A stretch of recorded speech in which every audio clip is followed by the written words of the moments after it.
Yo, what's up? It's the 4th episode of Full Throttle, and we are again in Colorado. And today I got my cousin Mitchell Ford. Mitchell, how you doing? I'm doing good today. How Doing about good. you, Blaine? Man, I'm chilling. Colorado is so beautiful. We actually did some zip lining today, so it was pretty fun. So Mitchell, for the audience who does not know who you are, who is Mitchell Ford? I'm your cousin. I'm from Indiana, and I just graduated high school, and I'm going to college at IU with you next year. Yep. All right. So IU, that's a big thing. You know, we're both going to IU. What are you most excited for IU? I think I'm most excited for the clubs. There's so much stuff to do there. Yeah. You can get so involved. I think it's going to be a really fun campus. What clubs are you thinking about? I'm thinking about the run club, and then some of those eating clubs sound fun. Hold on, what? There's eating clubs? Yeah, spoons. You never heard of spoons? No. What's that? They just try like different cultures' foods for free. Really? I did not know that. Yeah. I know I'm in like this car club right now. Evan had me like reach out, so I guess I'll see how that goes. But yeah, I think there's like 1,000 clubs or something when they like mentioned it. So I mean that's gonna be pretty cool. And you're obviously rooming with my close friend Kellen as well. So you know we're gonna be having a good time on campus together. How do you think IU football is gonna do? Hopefully they do just as good as last year. Yeah. I don't know. We'll see. I mean, I talked about it with Carson. He said they would probably have one loss. I still think they're going to go back to back. I mean, obviously Coach Sig is good and whatnot, but I guess the basketball. I'm pretty excited. You know, go and attend the basketball games. I haven't personally been before. Hopefully they'll be better, and you know maybe even make it to the tournament. I think it's been like.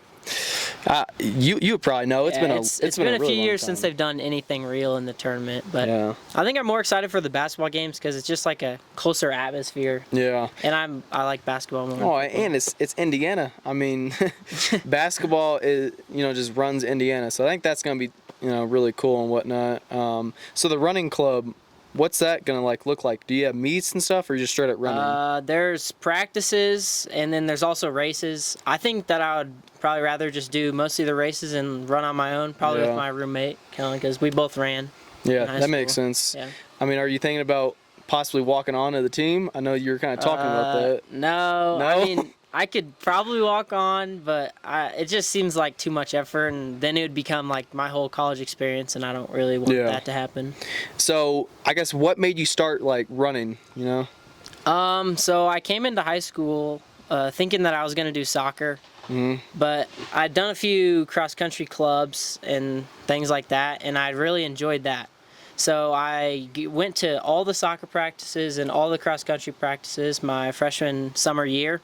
And I really liked the cross-country team so much more than the soccer team. They were more inviting, and I just had more fun with them. So I just decided to do that, and now I love it. So then what was your, favorite moment throughout your whole, 4-year high school career with cross-country or track? My sophomore year, we were running at regionals, and we made it to state. Our team hadn't made it to state in 7 years, so it was a really big deal, and we got special jerseys, and state was really fun that year. So what's the biggest misconception when it comes to running cross country or track? I think one of the biggest misconceptions is how much of an individual sport it is, because it's really a team sport. Yeah. You running every day with your teammates, you build a bond, and if they weren't there, you couldn't be able to do what you actually do. And they push you to further limits. Yeah. So what was your, biggest accomplishment then for the track and cross country? Individually. So cross country, what was your biggest accomplishment? I would say that my biggest accomplishment was I got 15th at regionals my senior year. And I think that was one of my best races I'd had. And then for track, as a team or kind of as an individual, the 4x8 got second last year at state, which was really exciting. Yep. What was the your favorite course? I know you did a lot. What was the best one?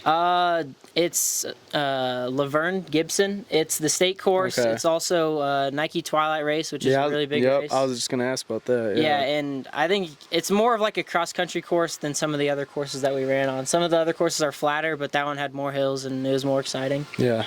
All right. So Mitchell, what was your favorite thing about this summer so far? I think my favorite thing was just all the traveling that I've been able to do. Yeah. I'm so thankful that I've been able to travel so much. I went on a camping road trip with 7 of my other friends, And then I got back from that, and we went to Italy, and now I'm in Colorado, which is just beautiful. Yeah. The traveling is definitely been my favorite part about my summer as well. What was like your favorite part about Italy? I liked Florence the most. It was Yep. kind of less touristy than Rome, but it was still really interesting city. It had a lot of history, and all the buildings were old, and the food was amazing. The food all over Italy Yeah. was the best part. I'm pretty sure, since I did a project all about Italy, I think Florence is the fashion capital of the world, and it's like the business capital of the world as well. Oh, okay. So Ridge Wallet, I did a lot with that in Italy, so that was definitely very cool. And then with your friends, where do you go for that? We started in Indiana, and then we went through like Tennessee, and then we went to Virginia, and we ended up in the Outer Banks, and then we came back. And that like a week-long trip? 10 days, yeah. Whew. I mean, It was a lot of driving. Yeah, that's honestly really cool. How was the weather there? Was it good? Yeah, it was like perfect. It was like 70, 80, like every day, Okay. like all over. And then, so we got, I think, counted down, we got probably a little bit more than a month. How are you gonna spend that month going IU? Oh, I have to get prepared for IU. I don't have any of my like dorm room stuff planned. I need to figure all that stuff out. So that'll take up a lot of my time. I really haven't. I mean, I'm fortunate enough. My mom has bought everything. I don't really care. Yeah. I mean, I'm sure that's probably gonna be the same with you. But I don't know. Like I got a bed there. I got some drawers and whatnot already at the campus. So I'm chilling. But yeah, I mean, I'm definitely looking forward to all that. Spending the last month of summer, because it has gone by quick so far. Yeah. I'm definitely glad that we're starting like later in the August, because I think for our schools we would start like late July. Yeah, we'd start like right at the beginning of August or like the 29th of July. So it's definitely gonna be nice having that and whatnot. All right, so Mitchell, I know you're very big into this. You and your dad. Tell me about like the whatnot selling you got going on. So my dad has a coin collection, and mostly silver, all random, like mostly U.S. coins, and some of the stuff he likes, some of the stuff he doesn't like. So I go on this live streaming app where for like an hour or two I sell live auctions, 10 seconds, and I just talk about the coins, talk about what they're worth, and people buy them, and then we pack them and ship them out to people. Okay. And Yeah, it's a way to like make it so we don't just keep on accumulating the same stuff, and we can really like turn the business. Yeah, that's pretty cool. So you go like what? Show your face and all that, or just the coin itself? I just hold the coin in front of the screen. Okay. Usually no face. And there's just like I usually have like 20 to 30, sometimes even like 50 people in the Dang, that's live pretty cool. stream, and they just watch and listen as I sell it. So what's the coolest like coin that you sold so far? I've sold, the most expensive thing I've sold is a 10th ounce of gold. I sold for like $500. Dang, that's just straight up 10 ounces of gold? 10th ounce. A An tenth? ounce is $5,000. It was $5,000. Hold on, a tenth of an ounce, bro? Yeah. Somebody. How much does that even weigh? So, like me as a random person, somebody like saw that I had a 10th ounce of gold and swiped on it $500. Oh my gosh. Yep. That is crazy. I mean, what is it just like a little sheet of gold?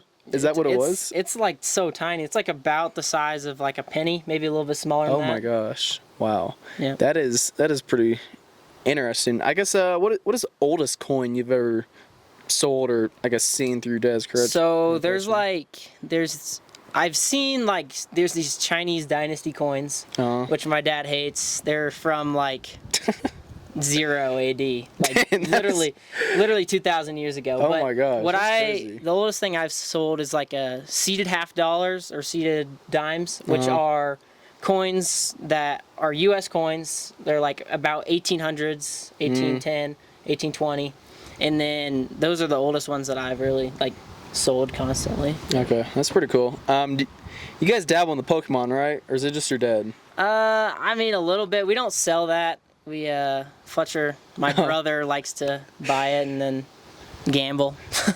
That's what he does? He gambles? Pokemon is just gambling. Yeah, I mean, I guess so. I was into the sports cars. I never got into Pokemon at all, but I don't know. I really did enjoy the sports cars, but it's honestly really cool that you guys sell that and whatnot. Cause that's a really big like service. Like I didn't even like realize that they sell so much more than just like cars. I mean, it's like, cards, coins, Yeah, cars. Whatnot right? just did $1 billion in sales, Dang. like across the whole platform. All right, so just a quick little intermission here. So with Mitchell's Whatnot, it's going to be in the bio today at the bottom. Basically, if you use the link and sign up, you get $25 to spend on whatever you like. So it could be cards, Pokemon. I don't even know. You could get literally anything on Whatnot. But yeah, you get $25. Just it's easy. You go and sign up using Mitchell's link. Yep, just got to sign up, and then you can go follow Mit4. That's my username on Whatnot. Mit4. You hear that? MITFOR. Yep, there you go. All right, back to the episode. All right, so we're going to talk a little bit about IU again. Mitchell, I guess what are some goals you have set for yourself for your time at IU? I think some goals would be to get through my classes and make sure I show up on time, and time management. I think time management, like being able to like create a schedule for myself and learn those skills is probably one of the most important things aside from the learning aspect. I definitely agree. And my friend Carson literally said the same thing, like time management skills. I mean, that's definitely very important. Do you have any 8 a.m. classes? Yeah, I have a chemistry lab, which is not too bad because I'm not actually like learning too much in there. I'm just doing stuff. Is that 5 days a week? No, it's okay.